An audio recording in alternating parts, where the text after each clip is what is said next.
வைகாசி மாதத்தில் வரக்கூடிய மிக முக்கியமான வழிபாட்டு நாளாக வைகாசி விசாக நாளானது சொல்லப்படுது. இந்த நாளில் நம்ம முருகப்பெருமான விரதம் இருந்து வழிபட்டோம்னா அவருடைய அருளை பரிபூரணமாக பெற முடியும் அப்படின்னும் சொல்லப்படுதுங்க. வைகாசி விசாகங்கிறது முருகப்பெருமான் அவதரித்த நாளாக கொண்டாடப்படுது. அதனால் இந்த நாளில் முருகப்பெருமானுடைய மனதை நம்ம குளிர் வைப்பதற்காக நிறைய பேர் பார்த்திங்கன்னா பால் குடம் சுமந்து வந்தும் காவடி ஏந்தி வந்தும் பாத யாத்திரையாக வந்தும் தங்களுடைய நேர்த்திக்கடனை பக்தர்கள் செலுத்துவதை வழக்கமாகவே வச்சிருக்கிறாங்க. வைகாசி விசாகத்தை முன்னிட்டு விரதம் இருந்து முறையாக முருகப்பெருமானை வழிபட முடியாதவங்க முருகப்பெருமானுடைய அருளை பெற என்ன செய்ய வேணும்? வைகாசி விசாகம் எப்பொழுது தொடங்குகிறது? வைகாசி விசாக நாளில் நம்ம எப்படி விரதத்தை கடைபிடிக்க வேணும் என்பதை பற்றி தான் இந்த பதிவில் நம்ம விரிவாக பார்க்க போகிறோம். வீடியோவை ஸ்கிப் பண்ணாமல் முழுசாக பாருங்கள். நம்ம சேனலை இப்போ தான் ஃபர்ஸ்ட் டைம் பார்க்குறீங்க அப்படின்னா நம்ம சேனலை சப்ஸ்கிரைப் பண்ணலன்னா சப்ஸ்கிரைப் பண்ணிக்கோங்க. கூடவே இருக்கிற பெல் பட்டனையும் ப்ரெஸ் பண்ணிக்கோங்க. உங்களுக்கு ஜோதிட ரீதியாக சந்தேகம் இருந்தாலும் சரிங்க, தனிப்படையாக ஜோதிடம் பார்க்க விரும்பினாலும் சரி, இந்த வீடியோவுக்கு கீழே டிஸ்கிரிப்ஷனில் வராகியம்மன் ஜோதிட நிலையத்தோட தொலைபேசி எண் கொடுத்துருக்குறேன். இந்த எண்ணுக்கு தொடர்பு கொண்டு பேசி பாருங்கள். உங்கள் பிரச்சனைகளுக்கு சரியான தீர்வு கிடைக்குங்க. வாங்க வீடியோக்குள்ளே போகலாம். வைகாசி விசாகம் அப்படிங்கிறது முருகப்பெருமான் அவதரித்த நாளாக கொண்டாடப்படுது. உங்களுக்கு முருகப்பெருமான் பிடிக்கும் அப்படின்னா ஓம் முருகா போற்றி, ஓம் கந்தா போற்றி என்ற வாசகத்தை மறக்காமல் கமெண்ட் பாக்ஸில் 3 முறை பதிவிடுங்க. நீங்களும் வைகாசி விசாகத்தை கடைபிடிக்கக்கூடியவங்களாக இருந்தீங்க அப்படின்னா மறக்காமல் உங்களுடைய கருத்துக்களை கமெண்ட் பாக்ஸில் கமெண்ட் பண்ணுங்கள். வைகாசி மாதத்தில் வரக்கூடிய விசாக நட்சத்திரமும் பௌர்ணமி நாளும் சேர்ந்து வரக்கூடிய நாளில் தான் சிவபெருமானுடைய நெற்றிக்கண்ணிலிருந்து வெளிப்பட்ட 6 தீப்பொறிகளிலிருந்து முருகப்பெருமான் அவதரித்ததாக புராணங்களில் சொல்லப்படுதுங்க. இந்த ஆண்டு வைகாசி விசாகம் மே 30ஆம் தேதி சனிக்கிழமை அன்னைக்கு வர இருக்குது. பௌர்ணமி திதி தொடங்கக்கூடிய நேரம் மே 30ஆம் தேதி பகல் 12:55 மணிக்கு தொடங்கி மே 31ஆம் தேதி பகல் 2:45 மணியோடு பௌர்ணமி திதியானது முடிவடைதுங்க. விசாக நட்சத்திரம் தொடங்கக்கூடிய நேரம்னு பார்த்தோம்னா மே 29ஆம் தேதி பகல் 12:31 மணிக்கு தொடங்கி விசாக நட்சத்திரம் முடிவடக்கூடிய நேரம் மே 30ஆம் தேதி பகல் 2:18 முடிவடையுதுங்க. வைகாசி விசாக நாளில் நம்ம விரதம் இருந்து முருகப்பெருமான மனதார வழிபட்டோம்னா நம்முடைய வாழ்க்கையில் மாற்றமானது வரும் அப்படின்னும் சொல்லப்படுதுங்க. அது மட்டும் இல்லாமல் வேலை தொழில் போன்றவையானது நன்றாக இருக்குங்க. நம்ம செய்யக்கூடிய ஒவ்வொரு வேலையுமே நம்மளுக்கு வெற்றியை கொடுக்கும் அப்படின்னும் சொல்லப்படுது. இது வரைக்கும் இருந்துட்டு வந்த கஷ்டமானது நம்முடைய வாழ்க்கையில் இனி வராது அப்படின்னும் சொல்லப்படுதுங்க. அது மட்டும் இல்லாமல் நம்முடைய வேண்டுதலானது நிச்சயமாக நிறைவேறும் அப்படின்னும் சொல்லப்படுது.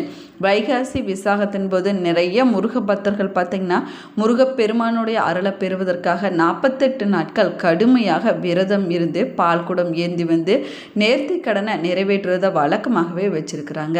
அப்படி 48 நாட்கள் விரதம் இருக்க முடியாதவங்க 21 நாட்கள் விரதத்தை கடைபிடிக்கலாங்க. இல்லைன்னா 11 நாட்கள், 6 நாட்கள், 1 நாட்கள் என்ற எண்ணிக்கையில் உங்களால் முடிந்த நாட்களில் விரதம் இருந்து முருகப்பெருமான வழிபடலாம். சில பேர் பார்த்திங்கன்னா மாலை அணிந்தும் சில பேர் பார்த்திங்கன்னா மாலை அணியாமலும் வைகாசி விசாகத்தை விரதத்தை கடைபிடிப்பதை வழக்கமாகவே வச்சிருக்கிறாங்க. ஆனால் இது எதுவுமே என்னால் செய்ய முடியாது, சூழ்நிலை காரணமாக விரதம் இருக்க முடியல அப்படின்னு சொல்லக்கூடியவங்க முருகப்பெருமானுடைய அருளை பெறுவதற்கு என்ன செய்யலாம் அப்படின்னு பார்க்கலாம் வாங்க. வைகாசி விசாக விரதம் இருக்க முடியாதவங்க காலையில் 6 மணிக்கு முன்னாடியே நீங்கள் எழுந்திருக்க வேணுங்க. அதற்கு பிறகு நீங்கள் குளித்து விட்டு பக்கத்தில் இருக்கக்கூடிய முருகன் கோவிலுக்கு சென்று முருகப்பெருமானை வழிபட்டுட்டு வர வேணும். முருகன் கோவிலில் 6 விளக்குகள் ஏற்றி வைத்து உங்களுடைய வேண்டுதல்கள் எதுவாக இருந்தாலும் சரிங்க அதை மனதார சொல்லி நீங்கள் வழிபட வேணும். எத்தனை நாட்கள் முடிகிறதோ அத்தனை நாட்கள் இந்த வேண்டுதலை நீங்கள் செய்யலாங்க. ஒரு நாள் ஒரே ஒரு நாள் தான் என்னால் செய்ய முடியும் அப்படின்னு சொல்லக்கூடியவங்க வைகாசி விசாக நாளில் தான் இதையும் செய்ய முடியும் அப்படின்னு சொல்லக்கூடியவங்க கண்டிப்பாக அன்றைய நாளில் செய்யலாங்க. மாலை அணிந்தும் மாலை அணியாமலும் விரதம் இருப்பவங்களும் இந்த வேண்டுதலை கண்டிப்பாக செய்யலாங்க. தினமும் காலை மாலை என 2 நேரத்திலுமே வீட்டில் இருக்கக்கூடிய முருகப்பெருமானுடைய படத்துக்கு முன்னாடி விளக்கேற்றி வைத்து சரவண பவா என்ற மந்திரத்தை சாஷ்டாங்க மந்திரத்தை 108 முறை சொல்லி வழிபட வேணுங்க. இல்லைன்னா உங்களுடைய கைகளால் எழுதி கூட முருகப்பெருமான மனதார வழிபடலாங்க. வைகாசி விரதம் இருந்த பலனை பெறுவதற்கு முருகப்பெருமான் கோவிலுக்கு தேவையான பூஜை பொருட்கள் மற்றும் அபிஷேக பொருட்களை உங்களால் முடிஞ்சதை நீங்கள் வாங்கி கொடுக்கலாம். இல்லைன்னா மாலை கட்டியோ இல்லைன்னா உங்களால் முடிஞ்சிச்சுன்னா பூ கட்டியோ முருகப்பெருமான் கோவிலுக்கு நீங்கள் கொடுக்கலாங்க. வைகாசி விசாக நாளில் முருகப்பெருமானை வேண்டி உங்களால் எத்தனை பேருக்கு அன்றைய நாளில் அன்னதானம் கொடுக்க முடியுமோ அத்தனை பேருக்கு நீங்கள் அன்னதானம் கொடுக்கலாம். உங்களால் அவ்வளோ பேர்த்துக்கு கொடுக்க முடியல அப்படின்னு சொல்லக்கூடியவங்க யாராவது ஒருத்தருக்காவது அன்றைய நாளில் அன்னதானம் கொடுப்பது சிறப்பு வாய்ந்ததாகுங்க.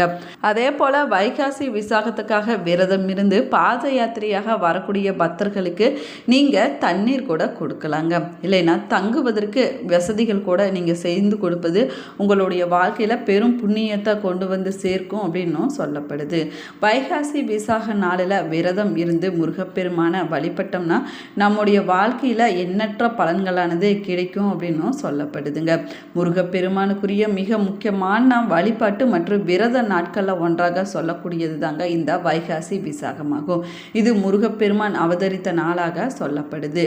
பொதுவாக பார்த்தீங்கன்னா வைகாசி மாதம் என்று சொல்லக்கூடிய மே மற்றும் ஜூன் மாதத்தில் இந்த விழாவானது கொண்டாடப்படுவது வழக்கமாகுங்க. வைகாசி மாதத்தில் வரக்கூடிய பௌர்ணமியும் விசாக நட்சத்திரம் சேர்ந்து வரக்கூடிய நாளே வைகாசி விசாகமாக பக்தர்களால் கொண்டாடப்பட்டு வருது. இந்தியா மட்டும் இல்லாமல் இலங்கை, மாலத்தீவு, சிங்கப்பூர், மலேசியா போன்ற உலக நாடுகளிலுமே இருக்கக்கூடிய தமிழர்களால் வைகாசி விசாகமானது வெகு விமர்சையாக கொண்டாடப்படுவது வழக்கமாகுங்க. வைகாசி விசாக நாளில் நிறைய முருக பக்தர்கள் பார்த்தீங்கன்னா விரதம் இருந்து வழிபடுவதை வழக்கமாகவே வச்சுருப்பாங்க. நிறையா பேர் பார்த்திங்கன்னா பால் கூட சுமந்து வந்தும் முருகப்பெருமானுக்கு பால் அபிஷேகம் செய்தும் வழிபடுவாங்க. இன்னும் சில பேர் பார்த்திங்கன்னா பாத யாத்திரையாக வந்து முருகப்பெருமானுடைய கோவிலுக்கு சென்று தங்களுடைய நேர்த்தி கடனை நிறைவேற்றுவாங்க. கோவில்களில் வைகாசி விசாக நாளில் புரோகிதர்கள் நிறைய பேர் ஒன்று சேர்ந்து குக்குட ஹோமம் நடத்துவது வழக்கமாகுங்க. இது ரொம்பவே விசேஷமானதாகவும் சொல்லப்படுது. இந்த நாளில் முருகப்பெருமானுக்கு பால், பழம், இனிப்பு படைத்து நம்ம வழிபடுவது ரொம்பவே சிறப்பு வாய்ந்ததாகுங்க. இப்படி வைகாசி விசாக விரதம் இருப்பதனால நமக்கு என்ன மாதிரியான பலன்கள் கிடைக்கும் அப்படின்னு பார்க்கலாம் வாங்க. வைகாசி விசாக நாளில் முருகப்பெருமானை வேண்டி விரதம் இருந்து அவருடைய மந்திரங்களை சொல்லி நம்ம வழிபட்டோம்னா நம்முடைய குடும்பத்தில் ஒற்றுமையானது அதிகரிக்குங்க, மகிழ்ச்சியானது நிலைத்திருக்கும். நம்முடைய வேண்டுதல்கள் எதுவாக இருந்தாலும் சரிங்க முருகப்பெருமானுடைய அருளால் நிச்சயமாக நிறைவேறும் அப்படின்னு சொல்லப்படுது. அது மட்டும் இல்லாமல் பிரிந்த கணவன் மனைவிகள் ஒன்று சேர்வாங்க. குழந்தையில்லா தம்பதிகளுக்கு குழந்தை பாக்கியமானது விரைவில் கிடைக்குங்க. முருகப்பெருமானுடைய அருளானது நம்முடைய வாழ்க்கையில் பரிபூரணமாக நிறைந்திருக்கும் அப்படின்னு சொல்லப்படுது. முருகப்பெருமானுடைய அருளை பெறுவதற்காக வைகாசி விசாக நாளில் பார்த்திங்கன்னா முருக பக்தர்கள் நிறைய பேர் பார்த்திங்கன்னா பல விதங்களில் விரதத்தை கடைப்பிடிப்பதை வழக்கமாகவே வச்சுருப்பாங்க.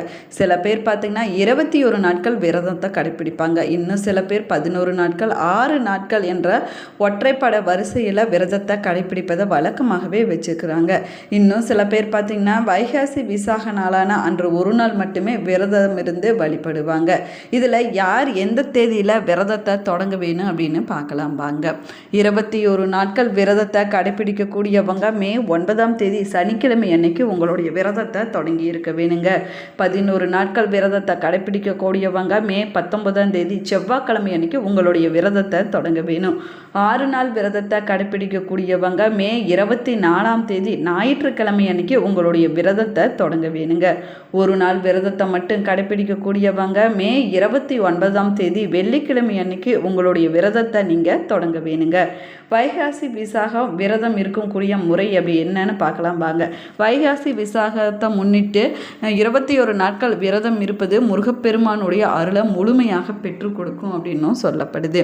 விரதம் இருக்கக்கூடிய நாட்களில் அதிகாலையிலேயே நீங்கள் எழுந்திரிக்க வேணுங்க. கந்த சஷ்டி கவசம் திருப்புகளை நீங்கள் பாராயணம் செய்ய வேணும். அதே போல் பால், பழம் மட்டும் சாப்பிட்டு ஒரு வேளை உணவு மட்டும் சாப்பிட்டு நீங்கள் முருகப்பெருமான மனதார வழிபட வேணுங்க. உப்பு காரம் இல்லாத உணவுகளை நீங்கள் சாப்பிட வேணும். இல்லைன்னா பால், பழம் மட்டும் சாப்பிட்டு விரதத்தை நீங்கள் கடைப்பிடிக்கலாம். முடிஞ்சவங்க நாள் முழுவதும் கூட பட்டினியாக இருந்து மாலை நேரத்தில் முருகப்பெருமான தரிசனம் செஞ்சுவிட்டு பால், பழம் சாப்பிட்டு உங்களுடைய விரதத்தை நீங்கள் நிறைவு செய்து கொள்ளலாங்க.